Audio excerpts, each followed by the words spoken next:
أعوذ بالله من الشيطان الرجيم بسم الله الرحمن الرحيم الحمد لله رب العالمين الصلاة والسلام على أشرف الأنبياء والمرسلين خاتم النبيين رحمة للعالمين مولانا أبي القاسم محمد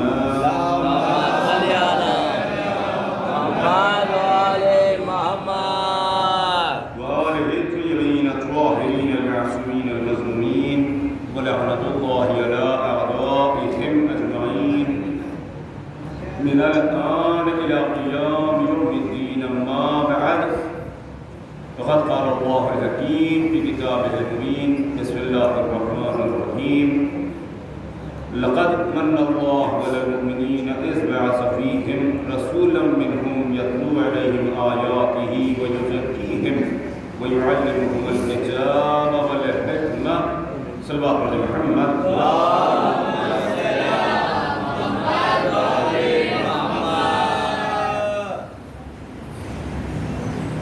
سب سے پہلے آج کی شب کی مبارکباد اور عرض تبریک ہم اپنے زمانے کے وارث اور ہمارے آقا و مولا امام زمانہ اجل اللہ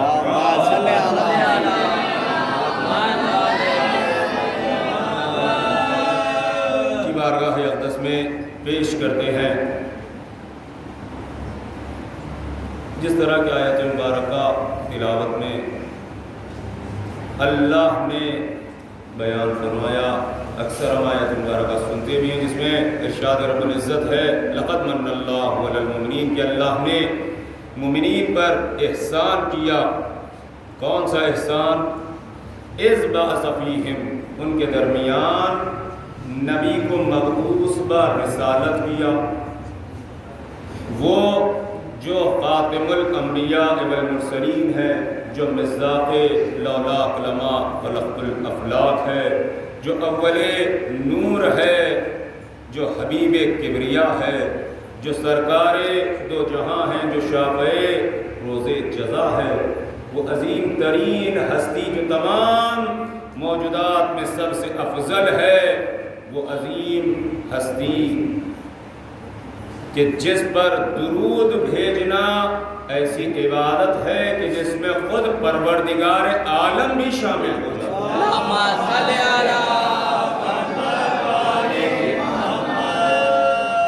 تو یقیناً یہ ایک احسان پروردگار عالم ہے کہ اس نے ہمارے درمیان پیغمبر اکرم کو مبعوث برسالت کیا، جس کے ذریعے جہالتوں کو اللہ نے ختم کیا اور ہدایت کا ایک راستہ بشریت کو عطا کیا. آج کی شب اور کل کا آنے والا دن، آج کی شب شب بعثت رسول اور کل کا آنے والا دن روز بعثت. بعثت کے معنی ہوتے ہیں بھیجنا، مبعوث پر رسالت کرنا. جس طرح روز غدیر اعلان ولایت کا دن ہے، اسی طرح کل کا دن آنے والا اعلان رسالت کا دن ہے. یہاں تک کہ آپ کے ہمارے چھڑے امام جعفر صادق اور آپ کے ہمارے نبی امام محمد تقی علیہ السلام سے یہ روایت وارد ہوئی کہ امام نے فرمایا روئے زمین پر اس سے بہتر کوئی اور دن ہو نہیں سکتا سوائے غدیر کے. 27 رجب وہ دن ہے کہ اللہ کو ہر وہ شے جس پر سورج روشن ہوتا ہے، یعنی کائنات کا ذرہ ذرہ اگر رکھ دیا جائے تو اللہ کو ان سب موجودات سے ہٹ کر جو سب سے زیادہ محبوب ترین لمحات پسند ہیں، وہ کل کا دن روز بعثت رسول ہے. اپنے نوجوان بھائیوں کے لیے میں یہ بات بیان کر دوں بعثت رسول کے مختصر سے معنی تو بھی آپ کی خدمت میں بیان ہوئے۔ یاد رکھیں بعثت رسول کا مطلب ہے نبی نے اعلان رسالت کیا۔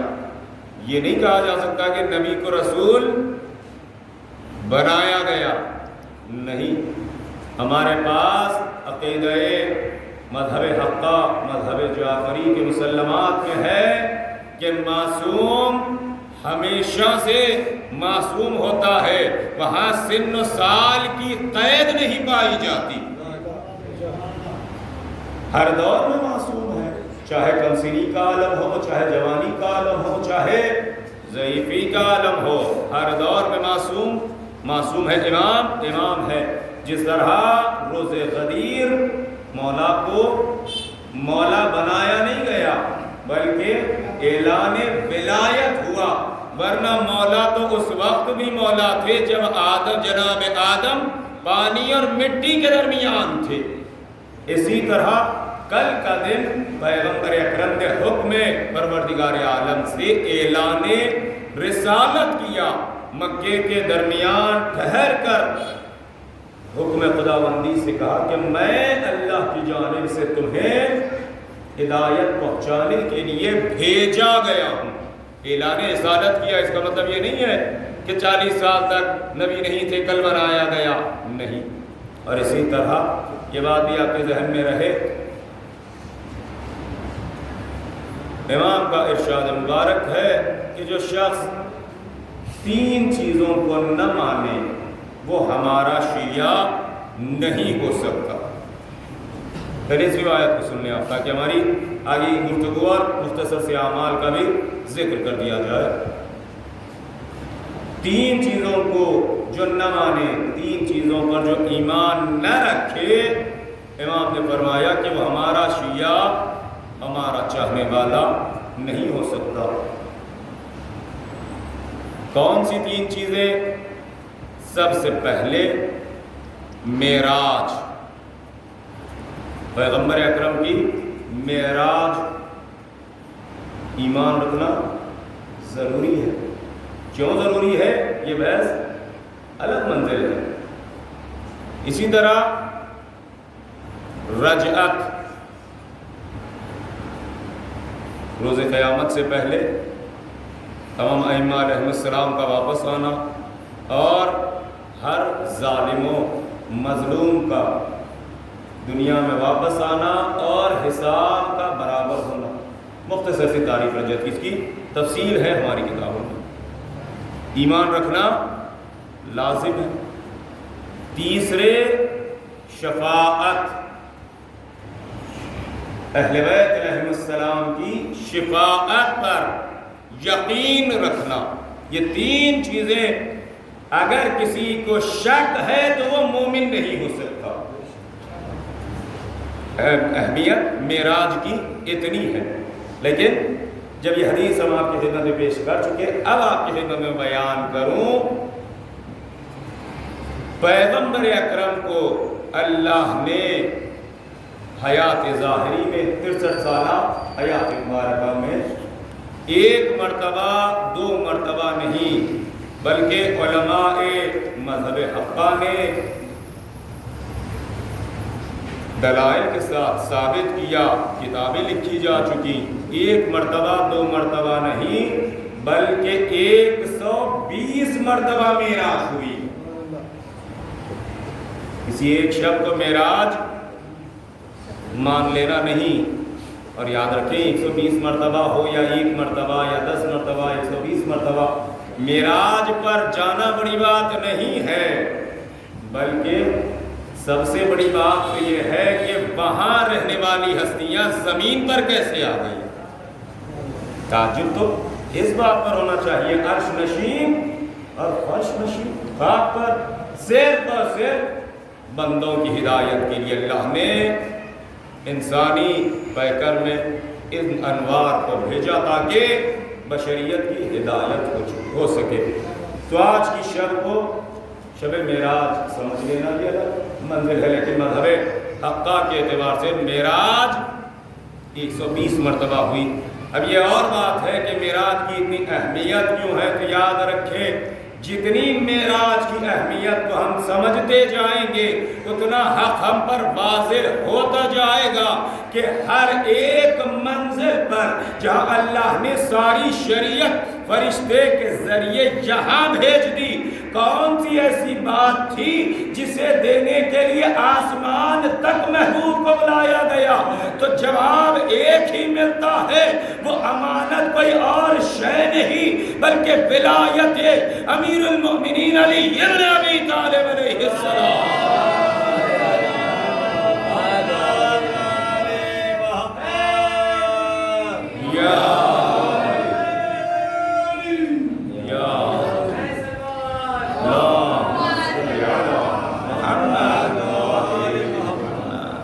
تو جہاں معراج کی تفصیل الحمدللہ ہم سنتے رہتے ہیں، یہاں پر اسے بیان کرنا موقع نہیں ہے، اشارہ کر دیا گیا۔ شب معراج کی تفصیل ہے، ضرورت ہے، اور معراج کو سننا چاہیے تاکہ واقعات کو جب آپ جانیں گے، پڑھیں گے، سنیں گے تو پتہ چلے گا دین اسلام میں اللہ نے کن اشیاء کو اہمیت عطا کی۔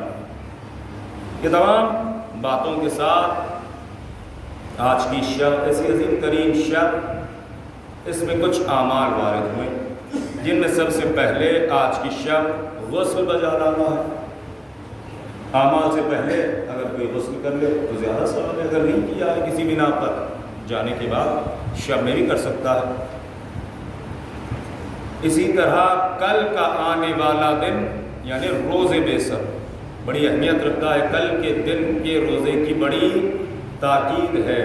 یہاں تک روایت میں ہے کہ جو کل ایک دن روزہ رکھے گا پروردگار عالم اسے 70 سال روزہ رکھنے کا ثواب عطا کرے گا۔ اور اسی طرح کل کے دن کے اعمال میں کثرت سے صلوات پڑھنا اور نمازیں وارد ہوئی ہیں۔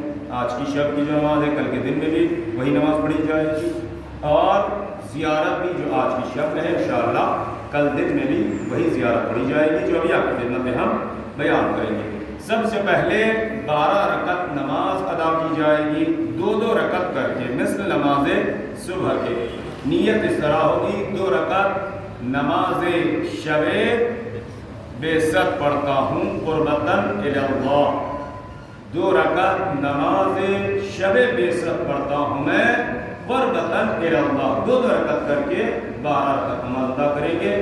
ہر رکعت میں آپ مثل نماز صبح کے جو سورہ آپ کو یاد ہو، سورہ حمد کے بعد کوئی ایک مختصر سا سورہ جو آپ کو یاد ہو اسے آپ پڑھیں، سورہ کی قید نہیں ہے، جو بھی آپ کو سورہ یاد ہو آپ اسے پڑھ سکتے ہیں۔ حکم یہاں تک ہے سورہ محمد صلی اللہ علیہ وسلم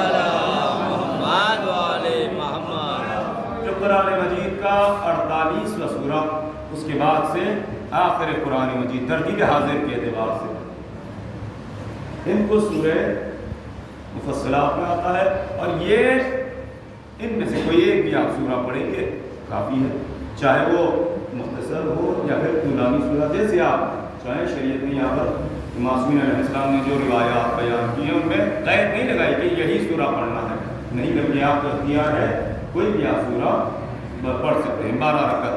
جیسے ہی نماز ختم ہو جائے تو نماز کے بعد سورہ حمد اور قل اعوذ برب الناس، قل اعوذ برب الفلق، قل یا ایھا الکافرون، قل ھو اللہ احد، انا انزلناہ فی لیلۃ القدر اور آیت الکرسی، ان تمام کو 7 مرتبہ 7 ٹائمز پڑھنا۔ انشاءاللہ اس کے بعد آج کی شب کی 2 مخصوص دعائیں ہیں جو امام نے والے حکم دیا، اسے پڑھا جائے گا، نماز اور یہ دعاؤں کا سلسلہ۔ اور آج کی شب اور کل کے دن خصوصیت سے زیارت مولا کائنات حضرت امیر المؤمنین علی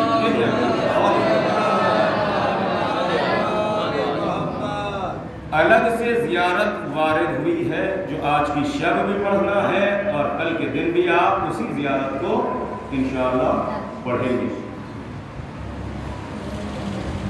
ایک بات جو یہاں قابل غور ہے اور مقام فضیلت ہے، کیونکہ چاہنے والے ہیں تو مقام فضیلت کو بیان کرنا ضروری ہے۔ آپ غور کریں، اعلان ہو رہا ہے رسالت میں آپ کی رسالت کا، اور زیارت پڑھی جا رہی ہے، کیا بات ہے، مولا کائنات۔ آپ غور کریں، اور خداوند عالم جلد سے جلد حالات کو سازگار فرمائے، اور جو مومنات دنیا کے جس گوشے میں مشتاقان حج اور زیارات مقامات مقدسہ ہیں، سب کو بار بار زیارات سے مشرف فرمائے۔ جو حضرات زیارات کے لیے جا چکے ہیں وہ اس بات کی تصدیق کریں گے، روضہ مولا کائنات میں داخل ہوتے وقت روضہ مبارکہ ہے مولا کائنات کا، لیکن مولا کائنات کی زیارت پڑھنے سے پہلے آداب زیارت یہ ہے کہ پہلے پیغمبر اکرم کی زیارت پڑھی جائے۔ آپ غور کریں، روضہ مولا کائنات کا، زیارت پہلے پیغمبر اکرم کی، آج رسالت نبی اکرم کی، زیارت مولا کائنات کی۔ زمانہ جدا کرنا چاہتا ہے، لیکن اللہ رے کیا انتہائے کرم ہے کہ جب رسالت کی بات ہوگی تو امامت کا ذکر ہوگا، امامت کو سلام کرنا ہو نبوت پر سلام ہوگا۔ صلوات علی محمد۔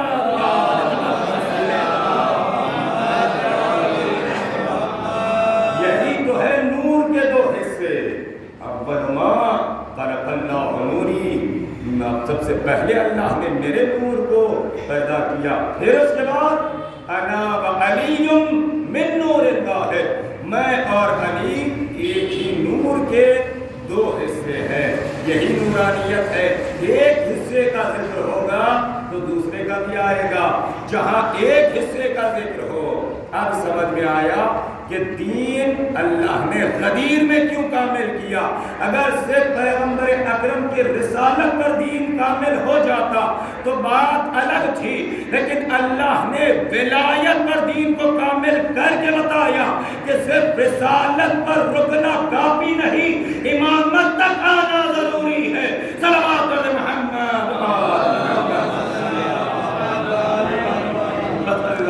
انشاءاللہ اعمال کا آغاز کیا جا رہا ہے، آپ حضرات آمادہ ہو جائیں، اور آج کی شب اور کل بھی جہاں اعمال کا بھی حکم ہے وہیں پر دعاؤں میں اپنے لیے حکم ہے کہ انسان آج کی شب اور کل جو بھی مانگے، یہاں تک کہ ابن بطوطہ اور دیگر مورخین نے بات لکھی بھی ہے، جب وہ شہر عراق، خاص طور سے ملک عراق اور شہر نجف کے دورے پر گئے تو انہوں نے لکھا کہ آج ہی کی وہ شب ہے جس شب میں روضہ مبارکہ مولا کائنات پر سب سے زیادہ معجزات ظاہر ہوتے ہیں۔ آج کی شب کی خصوصیت یہ ہے کہ وہ بیمار یا وہ مریض کہ جسے طبیب معالج ڈاکٹر ٹھیک نہیں کر پاتا، ویسے مریضوں کو آج کی شب خصوصیت سے شب 27 شب بیست روضہ مبارکہ مولا کائنات کے قریب ذریعہ مبارکہ کے پاس لے آتے ہیں، اور صبح ہوتے ہوتے جو مریض بن کے آیا تھا لا الہ الا اللہ محمد الرسول اللہ علی ولی اللہ کلمہ پڑھتے ہوئے باہر آتا ہے۔ یہ عظمت ہے آج کی شب، بڑی عظمت والی رات ہے۔ تو انشاءاللہ آج کی شب آپ اپنے اہل عیال کے لیے، اپنے لیے بے شک دعا مانگے، یقیناً پروردگار عالم قبول کرے گا۔ ساتھ میں تمام مومنین مومنات دنیا میں جس گوشے میں ہوں ان کے لیے دعا میں فراموش نہ کریں، اور ان تمام دعاؤں کے ساتھ جو سب سے پہلی دعا آپ کی ہونی چاہیے وہ دعائے ظہور امام زمانہ عجل اللہ